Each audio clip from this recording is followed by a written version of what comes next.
তো হ্যালো বন্ধুরা, আশা করি তোমরা সবাই ভালো আছো। আজকের ভিডিওর কিন্তু অন্নপূর্ণার একটা বেস্ট টপিকের ওপর, কারণ এই টপিকটা কিন্তু সবার কাছে একটু কনফিউশন রয়েছে। এই যে গভর্নমেন্ট পেনশন অ্যান্ড স্কিম, তো এখানে কিন্তু অনেক রকম প্রবলেম রয়েছে। তো এই প্রবলেম সলিউশন করার জন্য কি করেছি, আমি একটা স্ক্রিনশট নিয়ে চ্যাট জিপিটিতে আপলোড করে বলেছি কি বলতে চাইছে ডিটেলস একটু বলতে। তো চ্যাট জিপিটি কী বলেছে এটা একবার দেখে নাও। এই ফর্মে এই অংশটা বলতে যাচ্ছে যে অ্যাপ্লাই ফর অন্নপূর্ণা যোজনা, মানে আপনি অন্নপূর্ণা যোজনার জন্য আবেদন করেছেন কি না। এখানে yes I am apply for Annapurna রয়েছে। তারপরে লাস্টে কি বলেছে দেখে নাও। টোটালটা দরকার হয় ভিডিওটা একবার পজ করে দেখে নেবে।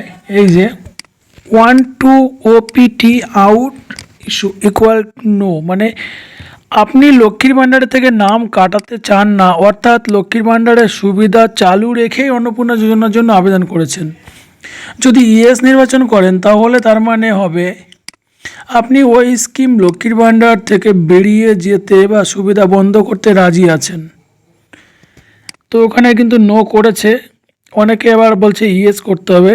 তো এখানে যেটা বলছে যেটা বুঝতে পারছো, এবং তোমাদের কি মতামত। এখানে চ্যাট জিপিটি তো এই কথা বলেছে, এবং এইভাবেই মনে হয় 90%-এর ওপরে লোক ফর্ম ফিল আপ করেছে। আবার কেউ কেউ বলছে যে ওখানে কিন্তু ইয়েস করতে হবে। তো তোমাদের কি মতামত অবশ্যই কমেন্টস করে জানাবে।